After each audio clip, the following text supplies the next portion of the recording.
आज अगस्त 13 तारिख world organ donation day.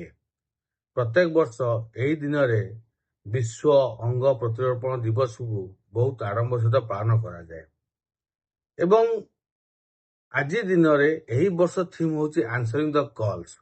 आमे ऑर्गन डोनेशन डे किंबा जो ऑर्गन ट्रांसप्लांट करा जाउछि किंबा जो अंग प्रतिरोपण करा जाउछि कोउठ ना कोउठ जदि विश्व स्तर आमे देखिबा हम भारत बहुत पछरे अछि।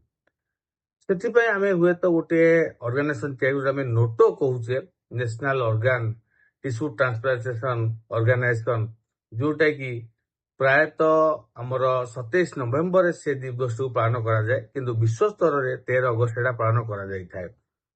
जदि मु कहिबी सारा विश्व जदि आमे कंपैरिजन देखिबा प्रायतः गोटे मु 2021-22 डाटा कहूची सारा विश्व जति अंग प्रतिरोपण करा जायछि ऑर्गन ट्रांसप्लांट करा जायछि भारत सेथरे 8-10% कंट्रीब्यूशन अछि। एवं गोटे तथ्य जणा पड़ुछि जदि 1.5 लाख 2 लाख कैंडिडेट आमर थांती जो माने कि एलिजिबल किंबा जो माने कि अंग प्रतिरोपण करि पारिबे किंबा ऑर्गन डोनेशन करि पारिबे सेथुरु मात्र 500 अंग प्रतिरोपण करा जाउछि प्रत्येक वर्ष। तेणु कहबाकू गले अंग प्रतिरोपण किंबा ऑर्गन ट्रांसप्लांटेशन कोड ना कोड आमे पछरे रहि जाइछि एवं सेथिपई आजिर दिन थीम हैला आमे केमिति ऑर्गन ट्रांसप्लांटेशन आमे अधिकरू अधिक लोकमानक मध्यरे संचार किंबा ताको जे सतर्क किंबा सचेतनता आमे तैयारी करिबा। सबुठु मुख्य जिनिस होउछि ऑर्गन ट्रांसप्लांट करिबा किंबा कोनोसी गोटे ऑर्गन दबा किंबा गोटे अंग दबा किछटा भूल जिनिस नुहे। आजिका दिन लोकमानक मने रहि जाइछि जे आमे गोटे अंग देदेबू आम गोटे लोकर गोटे देहरु अंग पळेबो सेटा आम पे बहुत खराब हबो। किंतु देखंतु जदि आपण अंग दउछंती किंबा जदि डोनेशन करूछंती ऑर्गन डोनेशन आपण कोउठ ना कोउठी गोटे माइथोलॉजी किंबा आध्यात्मिक धरे भाबिबे जे आम लोकर गोटे अंग अन्य लोक देह जीवित अछि कोउठ ना कोउठ आपण सेटा भी फील करि पारिबे जे आमे ऑर्गन डोनेशन करिबा द्वारा बहुत महत् काम करिछे। एवं जो समय जोटा ऑर्गन डोनेशन आम करा जाए साधारणतः जदि आमे कहि थाउ दुई प्रकार ऑर्गन डोनेशन अछि गोटे डिजीज ऑर्गन डोनेशन गोटे लाइफ ऑर्गन डोनेशन।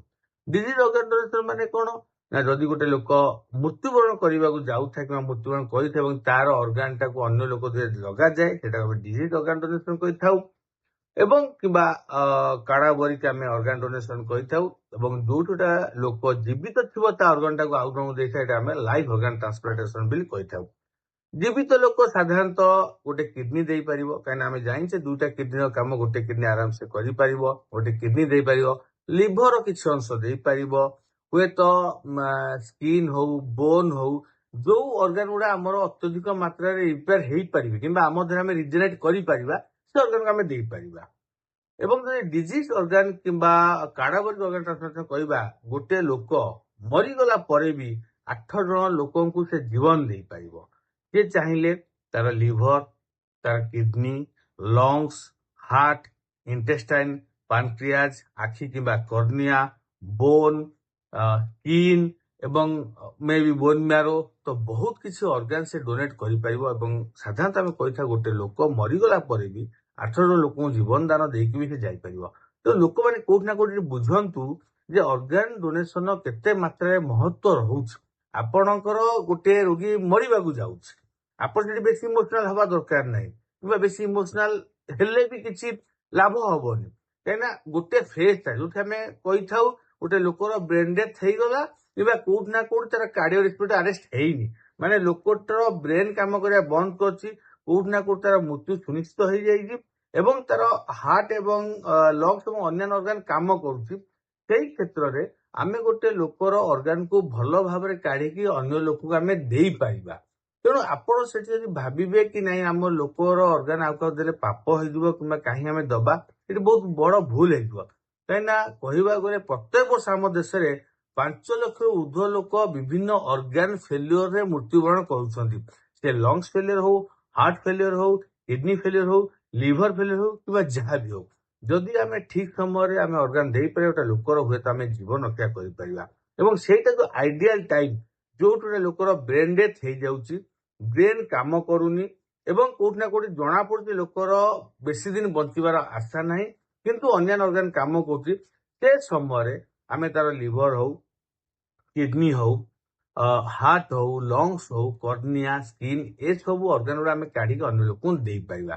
ଏବଂ ସବୁଠୁ ମୁଖ୍ୟ ଜିନିଷ ହଉଛି ଲୋକଙ୍କର ସେଥିରେ ନିହାତି ସହମତି ଦରକାର। ସେଥିପାଇଁ ଆମେ ଗୋଟେ ନୋଟୋ ଯୋଉଟା ମୁଁ କହୁଥିଲି, national organisation of tissue and transplant organisation ଏବଂ ସୋଟୋ ଯୋଉଟା state organ tissue and transplant organisation, ଦୁଇଟି ଆମର ଦେଶରେ କରାଯାଇଛି, ଯାହାଫଳରେ ଆମେ ଗୋଟେ କୋଅର୍ଡିନେଟେଡ ମ୍ୟାନର ଆମେ କରିପାରୁଛେ।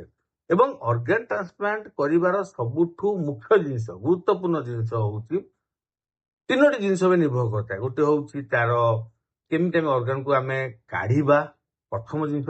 ଦ୍ୱିତୀୟ ଜିନିଷ ହଉଛି ତାକୁ ଆମେ କେମିତି ମେଣ୍ଟେନ କରିବା, ଫ୍ଲସିଂ କରିବା। ତାପରେ ହଉଛି ଷ୍ଟୋରେଜ, ତାପରେ ହଉଛି ଟାଇମିଂ। ତିନୋଟି ମୁଖ୍ୟ ଜିନିଷ, ଫ୍ଲସିଂ, ମେଣ୍ଟେନ କରିବା, ଷ୍ଟୋରେଜ କେମିତି ଆମେ ଟ୍ରାନ୍ସପୋର୍ଟ କରିବା ଏବଂ କେତେ ଟାଇମରେ ଟ୍ରାନ୍ସପୋର୍ଟ କରିବା। ତେଣୁ ଯଦି ଆମେ କହୁଛେ ତ ବହୁତ ସାଇଣ୍ଟିଫିକ ହେଇଯିବ। ସାଧାରଣତଃ ଯେତେବେଳେ ଆମେ ଗୋଟେ ଅର୍ଗାନ କାଢି ଦେଇଥାଉ, ତାର ବାୟୋଲୋଜିକାଲ ଡିମାଣ୍ଡଟା ଆମେ ତାକୁ ଆଉଟ ସାଇଡ ମେଣ୍ଟେନ କରିଥାଉ। ତେଣୁ ସାଧାରଣତଃ ଆମେ ତାକୁ ଫ୍ଲସିଂ କିମ୍ବା ଗୋଟେ କେମିକାଲି ପ୍ରିଜର୍ଭ କରିବା ହେଉଛି ସବୁଠୁ ବଡ ଜିନିଷ। ସେଟାକୁ ଆମେ ୟୁନିଭର୍ସିଟି ଅଫ ୱିସ୍କନ୍ସିନ୍ ବୋଲି ଗୋଟେ ସଲ୍ୟୁସନ କହିଥାଉ, ଯୋଉଥିରେ କି ଆମ ସେଲ କିମ୍ବା ଟିସ୍ୟୁକୁ ମେଣ୍ଟେନ କରିବା ଲାଗି, ମ୍ୟାନେଜ କରିବା ଲାଗି ଯାହା ବି ଅକ୍ସିଡାଣ୍ଟ, କେମିକାଲ ଯାହା ବି ଦରକାର ସେ ସଲ୍ୟୁସନରେ ଥାଏ, ଯୋଉଟା କି ସେ ଅର୍ଗାନ କିମ୍ବା ସେ ଟିସ୍ୟୁଟାକୁ ବହୁତ ଦିନ ପର୍ଯ୍ୟନ୍ତ ମେଣ୍ଟେନ କରିପାରିବ। ତେଣୁ ଅର୍ଗାନ ଯୋଉଟା ହଉଛି କଣ, ଟିସ୍ୟୁଟା କିମ୍ବା ସେଲଟାକୁ ମେଣ୍ଟେନ କରିବା। ସେଲ ମେଣ୍ଟେନ ହେଲେ ଟିସ୍ୟୁ ମେଣ୍ଟେନ ହବ, ଟିସ୍ୟୁ ମେଣ୍ଟେନ ହେଲେ ଅର୍ଗାନ ମେଣ୍ଟେନ ହବ। ତେଣୁ ଆମେ ସେଇ ସଲ୍ୟୁସନକୁ ମେଣ୍ଟେନ କରିଥାଉ। ଷ୍ଟୋରେଜଟା ହଉଛି ବହୁତ ଇମ୍ପୋର୍ଟାଣ୍ଟ, ଯୋଉଟା ଆମେ ପ୍ରାୟତଃ 0 ରୁ 4 ଡିଗ୍ରୀ ସେଲସିୟସ ପର୍ଯ୍ୟନ୍ତ ଆମେ ତାକୁ ଷ୍ଟୋର କରି ଟ୍ରାନ୍ସଫର କରିଥାଉ। ଏବଂ ଟାଇମଟା ହଉଛି ବହୁତ ଇମ୍ପୋର୍ଟାଣ୍ଟ, ଆମେ କେତେ ଟାଇମରେ ଟ୍ରାନ୍ସପ୍ଲାଣ୍ଟ କରିପାରିବା। ସାଧାରଣତଃ ଯଦି ମୁଁ କହିବି ହାର୍ଟ କିମ୍ବା ଲଙ୍ଗ କ୍ଷେତ୍ରରେ ଆମକୁ 4 ରୁ 6 ଘଣ୍ଟା ଭିତରେ ଟ୍ରାନ୍ସପ୍ଲାଣ୍ଟ କରିବାକୁ ପଡିବ, ବହୁତ କମ ସମୟ ଥାଏ। ଯଦି ମୁଁ ଲିଭର କିମ୍ବା ଇଣ୍ଟେଷ୍ଟାଇନ ଯିବି, ହୁଏତ ଆମ ପାଖରେ କହିବାକୁ ଗଲେ 12 ରୁ 18 ଘଣ୍ଟା ପର୍ଯ୍ୟନ୍ତ ସମୟ ଅଛି। କିଡନୀ କ୍ଷେତ୍ରରେ ଆମେ ବହୁତ ଆଗକୁ ଯାଇଛେ, ଯୋଉଟା ଆମର ଷ୍ଟୋରେଜ ଅତ୍ୟାଧୁନିକ ହେଇଥାଏ, ଯୋଉଟା ଆମେ 24 ରୁ 48 ଘଣ୍ଟା 2 ଦିନ ବି ସମୟ ଅଛି, ଯୋଉଥିରେ ବି ଆମେ ଟ୍ରାନ୍ସପ୍ଲାଣ୍ଟ କରିପାରିବା। ତେଣୁ ବିଭିନ୍ନ ଅର୍ଗାନରେ ବିଭିନ୍ନ ଟ୍ରାନ୍ସପ୍ଲାଣ୍ଟେସନ ଟାଇମ ଅଛି। କିଡନୀ ମେ ବି 2 ଦିନ ପର୍ଯ୍ୟନ୍ତ ଆମେ ଷ୍ଟୋର କରିପାରିବା, କିନ୍ତୁ ହାର୍ଟ ହଉ, ଲିଭର ହଉ, ଏସବୁକୁ ଆମକୁ 4 ରୁ 6 ଘଣ୍ଟା ଟ୍ରାନ୍ସପ୍ଲାଣ୍ଟ କରିବାକୁ ପଡିବ। ତେଣୁ କୋଉ ସଲ୍ୟୁସନ କେମିତି ଫ୍ଲସିଂ କରି ଆମେ ତାକୁ ରଖୁଛେ, ଯେମିତିକି ସଲ୍ୟୁସନ ମିନିଂ ହଉଛି ଯେମିତିକି ସେ ସେଲଟାକୁ ଯାହା ବି ମେଟାବଲିଜିମ ହଉଥିବ, ତାର ଅଳିଆ ଅଂଶକୁ କାଢୁଥିବ, ଭଲ ଅଂଶ ଦଉଥିବ। ଟେମ୍ପରେଚର କମ କାହିଁ ଷ୍ଟୋର କରୁ, କାହିଁକିନା ସେଲଟା ବେଶୀ ଡ୍ୟାମେଜ ହବନି, ବେଶୀ ଆକ୍ଟିଭ ହବନି, ତାକୁ ସ୍ଲୋ କରାଯାଇଥାଏ ସେଲଟାକୁ। ଏବଂ ଟାଇମିଂଟା ଇମ୍ପୋର୍ଟାଣ୍ଟ। ତେଣୁ ତାର ହଉଛି ମେନ୍ ଫ୍ଲସିଂ, ଷ୍ଟୋରେଜ ଏବଂ ଟାଇମିଂ। ଏଇ ତିନିଟା ଜିନିଷକୁ ଧରିକି ଆମେ ସାଧାରଣତଃ ଅର୍ଗାନ ଟ୍ରାନ୍ସପ୍ଲାଣ୍ଟ କରିଥାଉ। ତେଣୁ ଏଇଟା ତ ହେଇଗଲା ବହୁତ ସାଇଣ୍ଟିଫିକ ବେସିସ୍। କିନ୍ତୁ ଆମ ସ୍ତରରେ ଯୋଉଟା ମୁଁ ଆପଣମାନଙ୍କୁ କହିବାକୁ ଚାହୁଁଛି, ଯଦି ଆପଣମାନଙ୍କର ପରିବାରରେ ହଉ କିମ୍ବା ବନ୍ଧୁବାନ୍ଧବ ହୁଅନ୍ତୁ କିମ୍ବା ଯିଏ ବି ହୁଅନ୍ତୁ, ଯଦି କୌଣସି କ୍ୟାଣ୍ଡିଡେଟ କିମ୍ବା କୌଣସି ରୋଗୀ ଟ୍ରାନ୍ସପ୍ଲାଣ୍ଟେସନର କ୍ୟାଣ୍ଡିଡେଟ ହିସାବରେ ଆସୁଛନ୍ତି, ମାନେ ତାଙ୍କ ପାଖରେ ସେ ଟାଇମ ଅଛି, ବହୁତ କିଛିଟା କ୍ରାଇଟେରିଆ ଅଛି, ଯୋଉଟା ଆମେ ସୋଟୋ କିମ୍ବା ନୋଟୋ ଦ୍ୱାରା ତିଆରି କରାଯାଇଛି। ଯଦି କ୍ରାଇଟେରିଆ ଆସୁଛନ୍ତି, ତ ଆମେ କେବେ ହେଲେ ପଛଘୁଞ୍ଚା ଦବା କଥା ନାହିଁ। ଆରାମରେ ଆମର ଯୋଉ ଫର୍ମ 8, ଫର୍ମ 10 ରହୁଛି ଫର୍ମ ଫିଲଅପ କରିବା ଲାଗି, ଆରାମରେ ଫର୍ମ ଫିଲଅପ କରନ୍ତୁ। ଗୋଟେ ରୋଗୀ ଚାହିଁଲେ 8 ଜଣଙ୍କୁ ଜୀବନ ଦାନ ଦେଇପାରିବ, ଯେମିତି ମୁଁ କହିଲି। ଏବଂ ଯଦି ସେ କ୍ୟାଣ୍ଡିଡେଟ ହଉଛନ୍ତି କୌଣସି ନା କୌଣସି କଣ୍ଡିସନରେ ବ୍ରେନ ଡେଥ୍ ହଉଛନ୍ତି ଏବଂ ତା ଅନ୍ୟାନ୍ୟ ଅର୍ଗାନ ଠିକ ଅଛି, ତାହେଲେ ଆପଣ ଯଥାଶୀଘ୍ର ଅର୍ଗାନ ଡୋନେସନ କରନ୍ତୁ। କାହିଁକିନା ବ୍ରେନ ଡେଥ୍ ହେଲା ପରେ ଅନ୍ୟାନ୍ୟ ଅର୍ଗାନ ବଞ୍ଚିବାର ଆଶା ବହୁତ କମ ଥାଏ। ଆପଣ କୋଉଠି ନା କୋଉଠି ଲାଗିବ, କିମ୍ବା ଆପଣଙ୍କୁ ମେଡିକାଲ କିମ୍ବା ଡକ୍ଟର ବୁଝେଇବେ ତାର ବ୍ରେନ ଡେଥ୍ ହେଇଛି, କିନ୍ତୁ ଅନ୍ୟାନ୍ୟ ଅର୍ଗାନ କାମ କରୁଛି। ଆପଣଟା ପଜିଟିଭ ଲାଗିପାରେ ଯେ ଅନ୍ୟାନ୍ୟ ଅର୍ଗାନ ତ କାମ କରୁଛି, ଆମେ ରୋଗୀକୁ ଆଉ କିଛି ଦିନ ଆମେ ଟ୍ରିଟମେଣ୍ଟ କରିବା। କିନ୍ତୁ ଅଲ୍ଟିମେଟ କଣ ହବ ନା, ବ୍ରେନ ଡେଥ୍ ହେଲା ପରେ ବିଭିନ୍ନ ପ୍ରକାର ସିଷ୍ଟମ କାମ କରିବା ବନ୍ଦ କରିଯାଏ।